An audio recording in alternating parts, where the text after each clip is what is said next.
Sir ಇವತ್ತು KDP meeting ಇಟ್ಕೊಂಡಿದ್ದೀನಿ. ನೆನ್ನೆ ಇಟ್ಕೊಂಡಿದ್ದೆ, ಆಮೇಲೆ ಮಾಲೂರಿಗೆ ಮುಖ್ಯಮಂತ್ರಿಗಳು ನೆನ್ನೆ ಬರೋ ಪ್ರೋಗ್ರಾಮ್ ಇದ್ದಿದ್ದರಿಂದ ಇವತ್ತು ಒಂದಿನ ಮುಂದಕ್ಕೆ ಹಾಕ್ಕೊಂಡೆ. ಮತ್ತು ಇವತ್ತು ನಮ್ಮ ಅನಿಲ್ ಕುಮಾರ್ ಅವರು, ಮಂಜುನಾಥ್ ಅವರು ಎಲ್ಲ ಜೊತೆಲೇ ಬಂದ್ವಿ. ಈಗ KDP ಮೀಟಿಂಗ್ 11 ಗಂಟೆಗೆ ಪ್ರಾರಂಭ ಆಗುತ್ತೆ.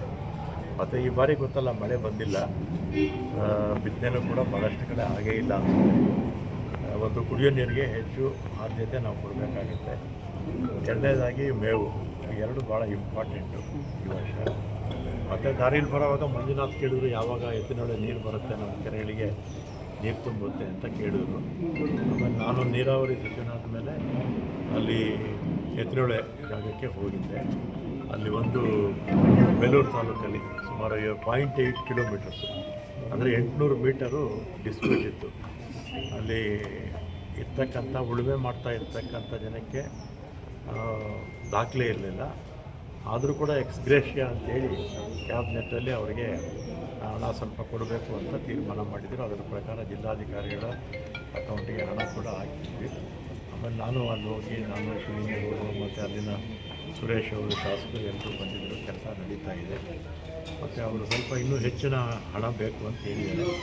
ಸರ್ಕಾರಕ್ಕೆ ಪ್ರಸ್ತಾವನೆ ಜಿಲ್ಲಾಧಿಕಾರಿಗಳು ಕಳಿಸ್ತೀವಿ ಅಂತ ಹೇಳಿದ್ದಾರೆ. ಅದು ಕೆಲಸ ಮುಗಿದೋಗುತ್ತೆ. 0.8 ಕಿಲೋಮೀಟರ್ಸ್ ಒಂದು ವಾರದಲ್ಲಿ ಹೇಳ್ತೀನಿ. ಅದಾದಮೇಲೆ ಇದರಲ್ಲಿ ನಮ್ಮ ಗುಬ್ಬಿ ತಾಲೂಕಲ್ಲಿ 1.8 kilometres forest land hand over ಆಗಿರಲಿಲ್ಲ, ಕೆಲಸ ನಿಂತೋಗಿತ್ತು. ಅದು ಕೂಡ ಕ್ಲಿಯರ್ ಆಗಿದೆ, ಕೆಲಸ ಪ್ರಾರಂಭ ಆಗಿದೆ. ಈ ಒಂದು 2-3 ತಿಂಗಳಲ್ಲಿ ಮುಗಿದ್ರೆ ಈ ವರ್ಷದ ಕೊನೆ ಅಷ್ಟೊತ್ತಿಗೆ ದೊಡ್ಡಾಪುರದಲ್ಲೂ ನೀರು ಬರ್ಬೋದು, ಅಲ್ಲಿ ಬರ್ಬೋದು. ಯಾಕಂದರೆ ಪಂಪಿಂಗ್ ಸ್ಟೇಷನ್ ಆಗ್ತಾಯಿದೆ. ಅಲ್ಲಿಂದನೇ ಶ್ರೀನಿವಾಸಪುರಕ್ಕೆ ಒಂದು ಇದು ಹೋಗುತ್ತೆ, ಆಮೇಲೆ ಕೋಲಾರಕ್ಕೆ ಒಂದು ಅಲ್ಲಿ ಬರುತ್ತೆ. ಅಲ್ಲ, ಅದು ಆಮೇಲೆ ಹೇಳ್ತಿದ್ದೀನಿ. ಅದು ಎರಡೂ ಆಗುತ್ತೆ. ಆ ಕೆಲಸಗಳು ಕೂಡ ಶೀಘ್ರಗತಿಯಲ್ಲಿ ಕೆಲಸ ಆಗಬೇಕು. ಕಾಂಗ್ರೆಸ್ ಎಲ್ಲ ಕೊಟ್ಟಿದ್ದೀವಿ, ಪೈಪು ಎಲ್ಲ ಪ್ರೊಕ್ಯೂರ್ಮೆಂಟು ಎಲ್ಲ ಮಾಡ್ತಾಯಿದ್ದಾರೆ ಅಂತ ನಮ್ಮ ಚೀಫ್ MD ಅವರು ಹೇಳಿದರು.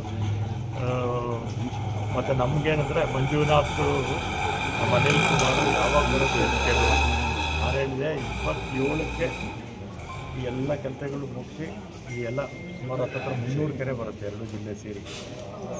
ಪ್ಲಸ್ ಇಲ್ಲಿರ್ತಕ್ಕಂಥ ದೊಡ್ಡ ದೊಡ್ಡ ಮುನ್ಸಿಪಾಲ್ಟಿಗಳು ಎಲ್ಲ ಇರುತ್ತಲ್ಲ, ಅವು ನೀರು ಕೊಡ್ತೀವಿ. ಮುಂದಿನ ವರ್ಷಕ್ಕೆ ಕೊಡ್ತೀವಿ, ಗ್ಯಾರಂಟಿ ನೀರು ಕೊಡ್ತೀವಿ. ಎತ್ತಿನೊಳಗೆ ಸರ್, ಈಗ ಬರೋದು ವಿಶೇಷವಾಗಿ